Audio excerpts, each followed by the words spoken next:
Satu contoh, kami punya guru, bapak ibu-ibu, di Sulawesi itu kami punya guru, ada namanya guru tua Al-Habib Idrus bin Salim Al-Jufri.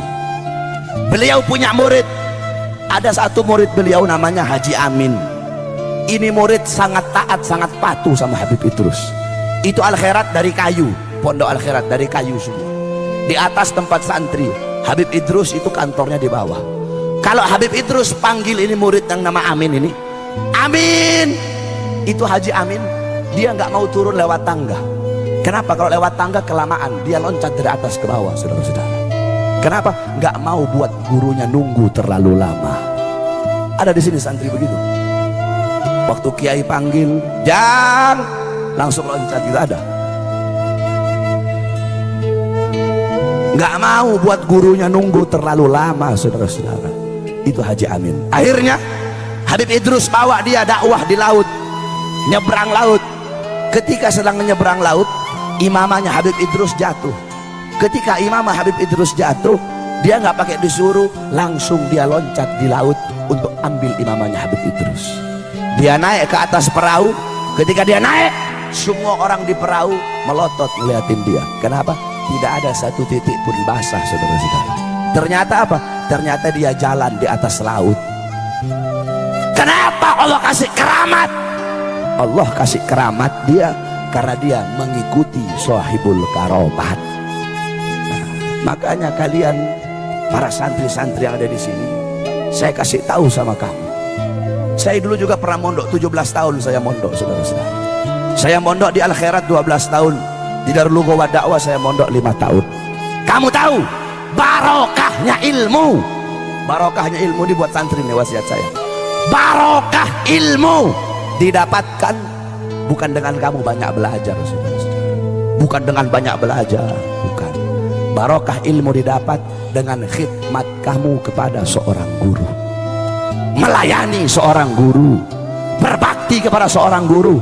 Kamu belajar sampai kepala kamu botak, belajar Alfiyah, belajar Syarah Ibnu Agil, belajar Fathul Mu'in, sampai botak kepala kamu. Tapi kalau kamu tidak ada khidmat sama guru, tidak ada hormat sama guru, tidak ada melayani guru, tidak ada takzim kepada guru, kamu gak bakal mendapatkan keberkahan daripada ilmu.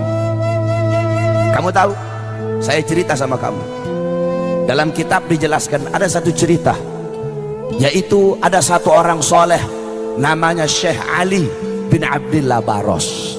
Pernah dengar? Nah, ini Syekh Ali bin Abdillah Baros, beliau belajar sama gurunya, yaitu Habib Umar ibn Abdurrahman Al-Attas. Habib Umar bilang, kalau orang mau tawasul kepada aku, tapi tidak tawasul kepada Ali Baros, nggak bakal sampai tawasulnya kepada aku. Jadi kalau mau tawasul kepada aku, harus tawasul dulu kepada Ali Baros, muridnya beliau. Kenapa muridnya beliau begitu dicintai? Kenapa muridnya mendapat kedudukan yang tinggi? Syekh Ali Baros ini, kalau kita mau lihat masa khidmat, masa belajarnya beliau sama masa beliau melayani gurunya, itu lebih banyak masa beliau melayani guru daripada masa beliau belajar kepada gurunya. Nah, satu waktu Syekh Ali Baros lagi mijet kaki gurunya. Ketika sedang mijit kakinya Habib Umar bilang sama murid-murid yang ada di situ, Nabi Allah Khidir alaihissalam udah ada di depan pintu gerbang. Nabi Khidir udah ada di depan pintu gerbang. Semua murid-murid yang ada di situ loncat, mereka semua pergi ke pintu gerbang mau nemuin Nabi Khidir. Kecuali Syekh Ali Baros, tetap beliau mijit kaki gurunya. Nggak ada urusan mau Nabi Khidir kayak mau Nabi siapa kayak, kata beliau, tetap beliau pijit kaki gurunya. Gurunya nanya Habib Umar, Ali, itu teman-teman kamu pergi ke gerbang mau minta doa sama Nabi Khidir, kenapa kamu tetap di sini? Apa kata Syekh Ali Baros? Guru, kenapa saya harus menjumpai Nabi Khidir sedangkan Nabi Khidir datang ke sini pengen berjumpa denganmu? Wahai guru, bagiku kedudukanmu sebagai guru lebih mulia dan lebih utama daripada Nabi Allah Khidir alaihissalam. Bagiku kedudukanmu sebagai guruku lebih utama daripada Nabi Allah Khidir alaihissalam. Saudara-saudara, bukan seberapa banyak engkau ada di hati gurumu. Sebab banyak orang sekarang ini cari muka doang depan guru. Santri-santri begitu tuh, cari muka depan guru, bukan seberapa banyak, bukan seberapa besar engkau ada di hati gurumu, tetapi seberapa besar gurumu ada di dalam hatimu, saudara-saudara. Abu Ya Maliki, Al-Habib Muhammad bin Alwi Al-Maliki, beliau berkata, ada 4 kategori santri itu. Santri ada 4 kategori.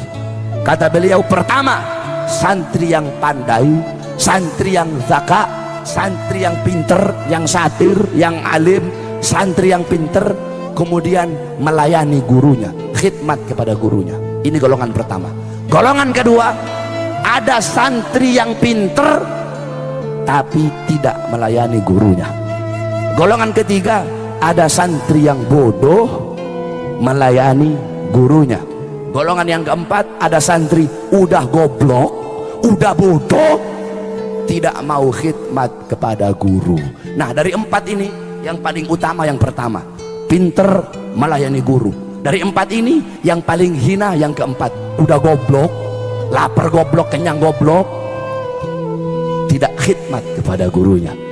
Kau tahu para santri, kalian para santri, ridhonya kalian, Allah menyembunyikan 3 keridhaan. Pertama, keridhaan seorang anak, Allah letakkan melalui keridhaan orang tuanya. Kedua, keridhaan kepada seorang istri, Allah letakkan meridhoi keridhaan suaminya. Ketiga, keridhaan Allah kepada seorang santri melalui keridhaan gurunya. Ada satu cerita tentang ketaatan seorang santri kepada gurunya. Syekh Abu Bakar bin Salim, beliau punya murid Syekh Babakhromah namanya. Satu waktu Syekh Babakhromah mau belajar sama Syekh Bakar bin Salim. Kata Syekh Bakar bin Salim, kalau kamu mau belajar sama saya tes dulu. Saya tes, kamu cari gunung yang tinggi, loncat ke bawah. Lihat Syekh Bakar bin Salim itu. Akhirnya karena Syekh Babakhromah pengen belajar sama Syekh Bakar bin Salim, nggak apa-apa, dia cari gunung yang tinggi, kemudian dia loncat, saudara-saudara. Ketika dia loncat, udah ternyata nggak apa-apa. Dia pergi ke Syekh Bakar bin Salim, udah wahai guru, kata Syekh Bakar bin Salim, tadi kamu loncat merem atau melek? Saya loncatnya merem. Ulang lagi, nggak boleh, harus melek kamu, nggak boleh kamu merem. Naik lagi nih Syekh Babakhromah ke atas gunung, dia loncat ke bawah. Ketika dia loncat, dia melihat malaikat sedang nampung dia sehingga dia nggak apa-apa. Itu yang pertama. Yang kedua, kata Syekh Bakar bin Salim, kamu pergi ke masjid, ketika orang-orang sholat ngadep kiblat, kamu sholat membelakangi kiblat. Kata Syekh Bakar bin Salim, beliau ngetes ini murid yang mau belajar sama beliau. Jadi udah, orang-orang sholat ngadep kiblat, beliau sholat ngadepnya begini, membelakangi kiblat. Ini orang-orang yang sholat bilang, wah ini orang sudah gila ini. Orang sholat ngadep kiblat, kok ini orang membelakangi kiblat. Ketika sholat, dia sholat membelakangi kiblat. Ketika dia sholat, dia gemetar, saudara-saudara. Kenapa? Dia lihat ada Ka'bah di depannya dia. Nah, yang ketiga ini yang paling berat. Kata Syekh Bakar bin Salim, kamu pergi ke Aden. Di Aden ada satu wali namanya Habib Abu Bakar Al-Adni. Kamu pergi ke sana, kamu hina dia. Wah, ini paling berat ini. Akhirnya udah dia menjalani perintah gurunya, dia pergi ke Aden. Dia bilang, wah Habib Abu Bakar lagi duduk sama murid-murid, kalau saya hina depan murid-muridnya, habis saya dihabisin sama murid-muridnya.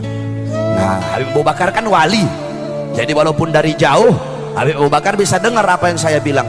Ngomong dia dari jauh, ya Habib, setinggi-tingginya ilmumu, lebih tinggi ilmu guruku Syekh Abu Bakar bin Salim. Habib Abu Bakar berdiri, saudara-saudara, ditunjuk ini murid tadi sama Habib Bakar. Itu dari tangannya Habib Abu Bakar keluar api. Begitu mau sampai sama ini Syekh Babakhromah, itu api meledak. Baru dia pergi pulang lagi ke Inat. Ketika dia pulang ke Inat, dia bilang, guru, saya sudah jalani semua perintahnya kamu. Kata Syekh Abu Bakar bin Salim, sekarang aku terima kamu menjadi muridku. Nah, ini Syekh Babakhromah lihat tangannya Syekh Bakar bin Salim gosong. Ini beliau tanya, guru, kenapa tanganmu gosong? Iya, tadi aku menangkis apinya Al Habib Abu Bakar Al-Adni. Kalau aku nggak tangkis, kamu sudah mati saat itu juga. Lihat bagaimana ketaatan seorang murid